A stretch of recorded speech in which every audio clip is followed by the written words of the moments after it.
Good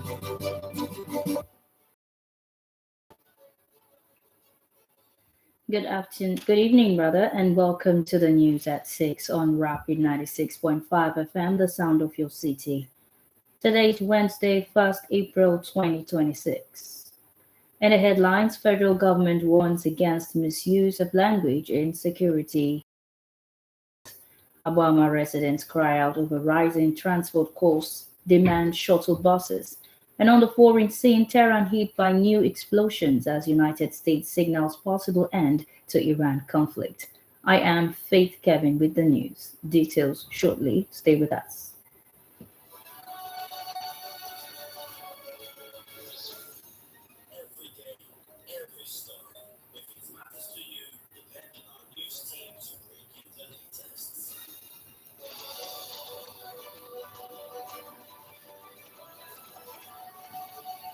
Welcome back. Now the news in full.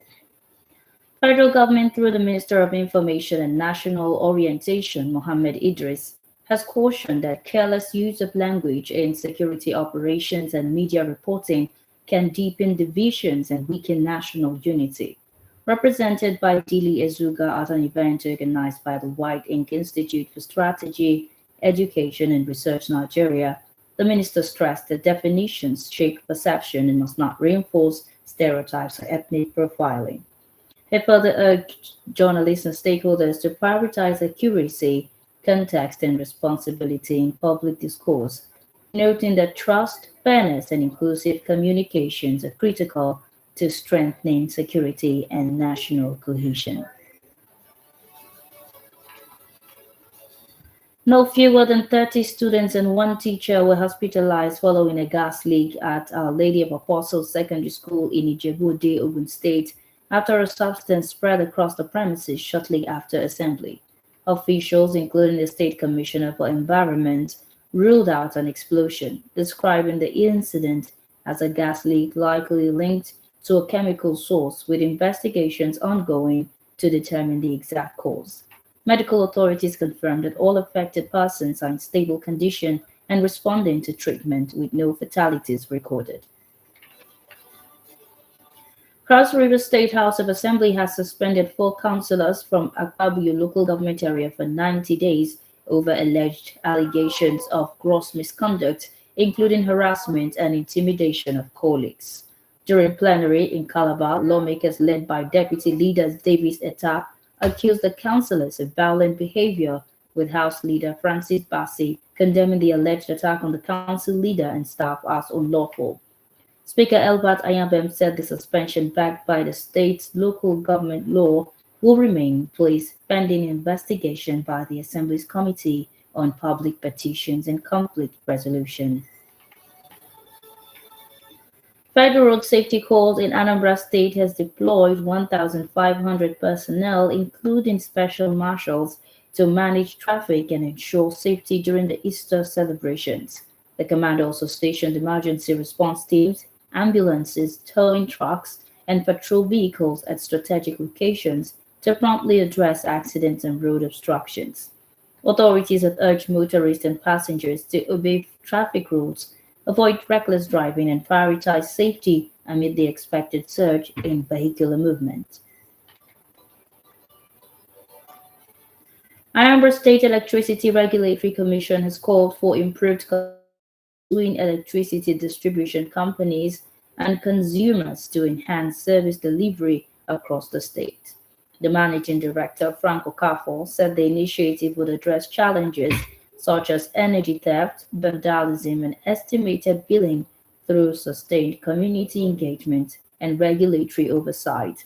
Meanwhile, the managing director of First Power Electricity Distribution Company, Okechukwu Okafor, warned that electricity theft remains a major factor behind poor supply and urged residents to support enforcement efforts and adopt prepaid metering systems.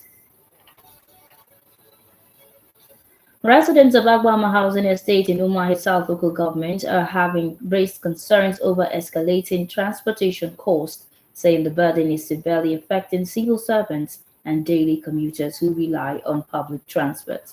Several workers, including Michael and a resident who spoke anonymously, said rising fuel prices have pushed fares beyond affordable levels, with some claiming transport now consumes more than their monthly allowances. Other residents appealed to the Abia State government led by Alex Otte to introduce shuttle buses across Abama and World Bank routes to ease mobility, reduce costs, and improve daily commuting conditions. You're listening to Rapid 96.5 FM News at 6. Up next are foreign business and sports stories. Stay tuned.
Welcome back. Now, the rest of the news.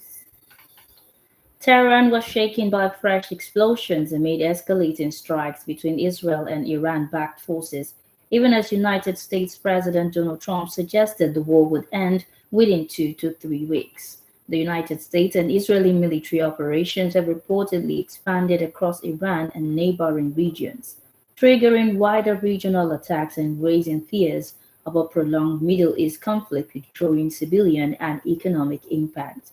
Despite reports of diplomatic messaging between Washington and Tehran, both sides remain divided on negotiations, while global markets react sharply to disruptions in oil supply routes and rising energy prices. On business news, Central Bank of Nigeria has announced that 33 banks have successfully met new minimum capital requirements under its recapitalization program, raising a combined 4.65 trillion naira to strengthen the financial system. The Apex Bank stated that the exercise, which attracted both local and foreign investment, has improved the resilience of financial institutions and positioned them to better support economic growth. However, experts, including Yusuf, have cautioned that despite the stronger capital base, the impact on lending to small businesses and the real economy remains limited. On health, Nigerian Association of Resident Doctors has condemned the attack on a female doctor at Olabisi Onabanjo University Teaching Hospital, Shagamu, describing it as a barbaric violation that exposes worsening insecurity in Nigeria. Liman said the incident reflects systemic failures and has already triggered a withdrawal of services by doctors at the hospital until adequate safety measures are guaranteed. NARD warns that unless authorities, including hospital management and relevant institutions, urgently strengthen security and ensure justice, the situation could escalate into a wider industrial dispute affecting healthcare delivery nationwide. On entertainment, Nigerian-born international actor Toby Bakare has advised emerging entertainers to treat every role with seriousness, stressing that consistency, professionalism, and diligence are keys to long-term success in the film industry. Speaking on television, the actor and former Big Brother Niger finalist said, even small opportunities often serve as auditions for bigger breakthroughs when handled with excellence and discipline. And sports, Chelsea FC have recorded a Premier League record pre-tax loss of 262.4 million for the year ending June 2025, surpassing the previous high set by Manchester City in the 2010-2011 season. The club attributed the losses to rising operational costs despite generating 490.9 million in revenue and previously posting profits boosted by internal asset sales linked to former owner Roman Abramovich. Under the ownership of Todd Boehly, Chelsea avoided harsher sanctions for financial breaches due to self-reporting, remaining compliant with league sustainability rules. And that's the news at 6 p.m. on Rapid 96.5 FM. Before we go, a recap of the top stories. Federal government warns against misuse of language in security media discourse. Obama residents cry out over rising transport costs, demand shuttle buses. And on the foreign scene, Tehran hit by new explosions as United States signals possible end to Iran conflict. For news coverage and eyewitness reports, kindly send a message to our hotline on WhatsApp 0704 9220 965 or send an email to news@rbnradiotv.com. The news was packaged by Pisoma Lewis, edited and read by Faith Kevin. Good evening.